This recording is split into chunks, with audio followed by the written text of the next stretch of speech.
Andy and Dave Daily right here on the Muskegon channel. I'm Andy O'Reilly. Dave Cackley's over yonder. It is a Thursday morning here. It's sunny out for now, but I haven't seen an updated forecast. But as far as holiday weekends go, Looking the last good. I knew, it's nothing to be excited about. Well, no, it's looking pretty good. The couple of spots of rain here and there, but mostly dry, according to Aaron Oh, Offsire. well, he's changed his mind then, hasn't he? Yeah, it was like mostly dry this Okay. weekend. Well, Highs in the mid last time I 70s. looked at the forecast was last night, and it was going to be mostly rain.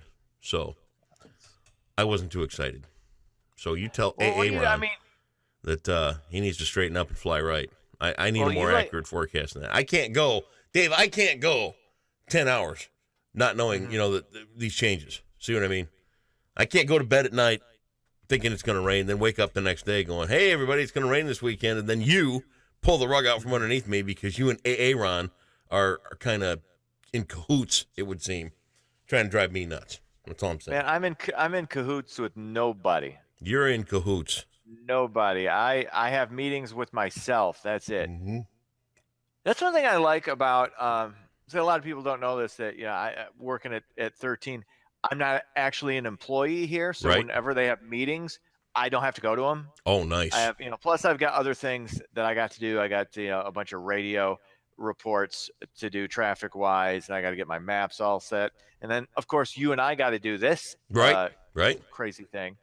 So I'm busy. I'm burning the candle. I'm otherwise occupied whenever they have meetings and stuff. So it's always fun to be able to avoid those Right. at any and all costs. If you got something you need to say to me directly, whatever you need, I'm gonna come talk to me about it. It'll take 2 to 3 minutes. Boom, done. I don't need to be part of a long, convoluted. Right.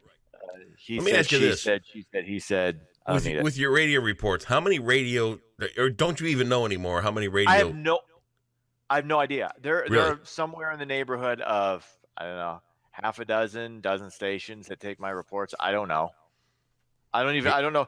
Yeah, because I went into when I made my last car payment on my beautiful blue 2001 Grand Marquis last month, the guy recognized my voice from I think 105.3 Really? Grand Rapids. I get doing you do traffic, yeah. Yeah, that's me. That's who you want your banker to be. Yeah. The guy dinging Coolio on 105.3. Yeah.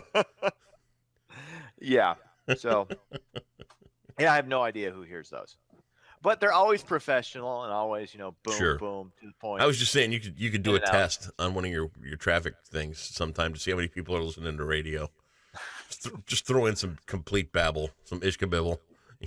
Yeah, I don't know what I say after it comes out of my mouth. It's done. It's like when we do this, someone says, "Hey, I like what you said," but I'm like, I have no idea what you're talking about. Right. Once it's done, and it's out of mind. So, Right.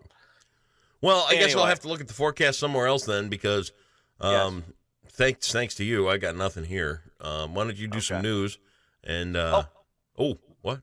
Yeah, before I do that, I want to address something that's been a major issue. It's one of those reasons why I hate young people, and I think people of our generation are just way better in Okay. almost every way, shape, and form. And it was illustrated to me again the other day. Yeah. I was pulling out of a parking spot. Actually, I was about to go. I was pulling out of a parking spot, and there was this kid, maybe 19, 20 years old, slowly walking, about to go by. Now, I'm waiting for him to pass. I'm waiting for him. He's taking he's not jogging. He can see I'm about to pull out. Right. He can see it. I know he sees me.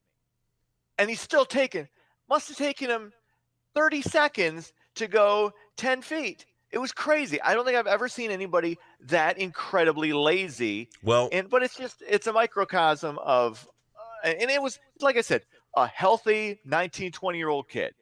Okay. there is Wait a second, though. Oh. I got to contrast that. okay. Contrast that with the previous day. I'm about to make a left-hand turn into the same parking spot. There's a guy probably mid-40s in a wheelchair. He sees me about to make a left-hand turn. Now, I was going to wait for him to go through.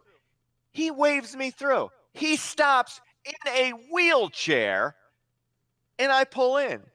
And then he gives me the nod. I give him the thank you nod, and he goes right on his way. Yeah. Because he's not an entitled millennial douche. And I don't like to paint the broad brush with all the millennials, because I work with some really good millennials, but there are way too many of them that are like that 19 and 20-year-old that it's all about me. It's all about, I'm going to take my old sweet time. I don't care that you got places to go. I'm taking my time. It's me, my, mine, because I'm a douche. So anyway, I had to get that out of the way. Okay. That's why our generation is better. But okay. I'm sorry. Continue with what you were going to say. No, I was just going to simply say, that there is that hurry up thing, that hurry up walk that you do to get out of people's way if they're right. Exactly. But on the other side of the coin, if it's a guy in a wheelchair, he gets to go first. Sorry. Yeah, and that's what was so great about this. This guy knew I had to get into this parking spot, and I was going to wait for him. He's like, no, you go ahead. I'm good.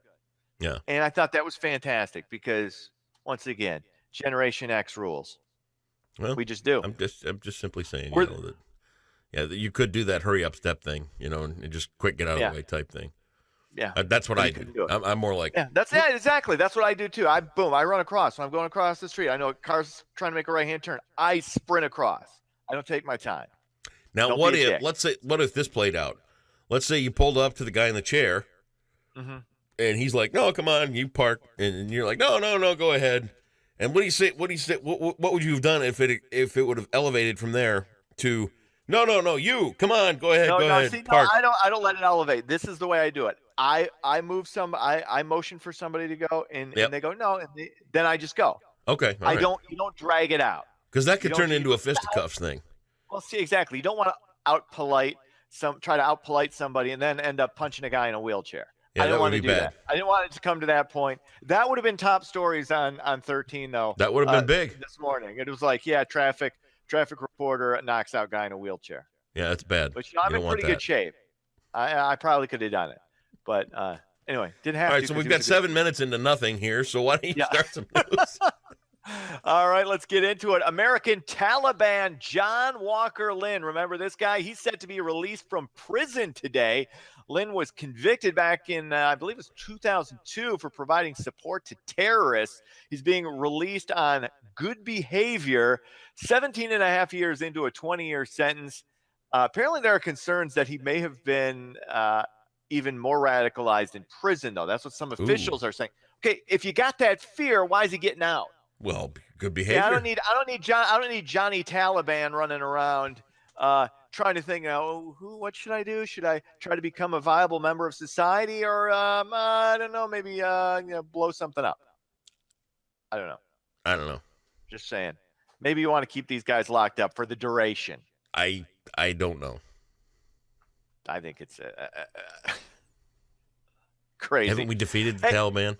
I thought that was over. Well, it's ICE. No, because we've got ISIS, which is an offshoot of the Taliban. Oh, I thought we got them too. People think about the bygone days, the salad days of the Taliban. No, we're still.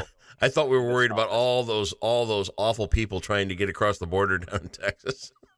I thought they were the threat today.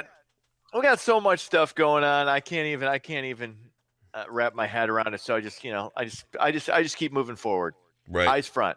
That's what you do. Good news, bad news, good news, maybe. I don't know, at least regarding health in the United States. Cancer deaths are on the decline, but deaths from heart disease apparently on the rise a little bit. Deaths from cancer dropped 19% from 1999 to 2017. Deaths from heart disease. Now, here's what I'm a little confused about, because here was the headline in the story I was reading. It said cancer deaths are down, but heart disease up. But here's what the numbers actually say. Now, like I said, deaths from cancer dropped 19% from 1999 to 2017. Deaths from heart disease were initially down 22% from 1999 to 2011. Then they rose 4% from 2011 to 2017. Okay, that's still down 18% from, almost 20 years ago. So it's a little bit of an uptick from. I don't think that's something we need to be concerned about. But apparently, obesity, smoking, hypertension, of course, the main culprits with heart disease. So all this stuff's preventable. But I think it's good. I think we're all basically, by and large, getting healthier. Still eat like crap, but yeah. And I can't do story problems, so do the next one. Yeah. Okay, sorry. I didn't mean to confuse you there. You're getting a little red face. A little face. early for that. Yeah. Pearl Mist docking Ooh, in Muskegon. That's the I don't think it's first a of, I Pearl Mist believe- though. Oh, it's the other one. What's the other one? I can't tell you. I Because- don't know. Here's the thing: is I'd heard initially it was the Pearl Mist. Well, you heard We're wrong. sure it's not the Pearl Mist. Yes. It was one of them. Anyway, first of like 13 dockings this spring. Got and lots of summer. cruise ships coming into town this year. We're all excited about cruise ships. My buddy Derek, who is our crack genius here behind the scenes, not sure of the ship tomorrow. Did a little research on this thing. This is the Victory 1 that's in town. Victory 1, that's right. Victory See, 1, that's the one. Category G for 2 guests on board the Pearl Mist. Category G for 2 guests coming into town on the Pearl Mist is $11,590 for the cruise. Wow. Holy cow. Per person for a cruise on the Victory 1, which is in town today, $6,385 for the cruise on the Great Lakes. So half off. Almost half Well, off. I mean, it's the Victory 1. It's, Yeah. But, Right. if you look at the Pearl Mist, that's for 2 people in Category G. And I don't know what Category G entails. Yeah, I can't. Yeah, you get into the lettered categories. I get really, really confused. Right. But I believe we got is it a dozen, 12, 13 dockings this 13 year? moorings this year, I believe. Yeah, so. Now, what's the difference between a mooring and a docking? Have we figured that out? Yeah. What is a I don't understand. I know how to spell mooring. I believe it's your 2 ships O's. get moored, and then you pull up to the Okay, dock in what your does- boat. Okay, so it's you moor and then you dock? No, I'm still. I know you are. That's okay. All right, I'm going to move on. You move on. Finally, Michigan has a new head basketball coach, and it's former Fab Five member Juwan Howard. He has been named the head man at the University of Michigan. Of course, Howard helped lead Michigan to back-to-back title appearances in the early 90s as a player, had a 19-year NBA career. He'd been an assistant coach at the Miami Heat since 2013. No head coaching experience. This was basically a name hire for Michigan. Who knows? He may turn out to be a great head basketball coach, but He's going to be he's got awesome. no experience. Like anything in Michigan. Awesome, He's got awesome. Simple Okay. and to the point. Doesn't need to be any experience in a head coach because he's Juwan Howard, dude. You know me in basketball. I know everything there is to know about basketball. That's all I watch. You right? Biggest fan of the NBA and college basketball and whatever they play in that arena over there in Grand Rapids and all that other stuff. I know hoops, right? This is his breakthrough moment. This is when Juwan Howard puts his stamp on the game. This is when the U of M returns to its glory days. This is, and if I'm not mistaken, are we not going to see the son of LeBron James coming to town? I think we are. Oh yeah. So that's going to be another nail in the coffin of Sparty. Just keep it up there, Junior. We're going to pound you like tomorrow never came. Name one other member of the Fab Five. One other member of the Fab Five, Bill Lambier. He was awesome. And scene. Other sports. Cubs win. They beat the Phillies 8-4. Tigers get doubled up by the Marlins 6-3. See you tomorrow. Sports. Bye.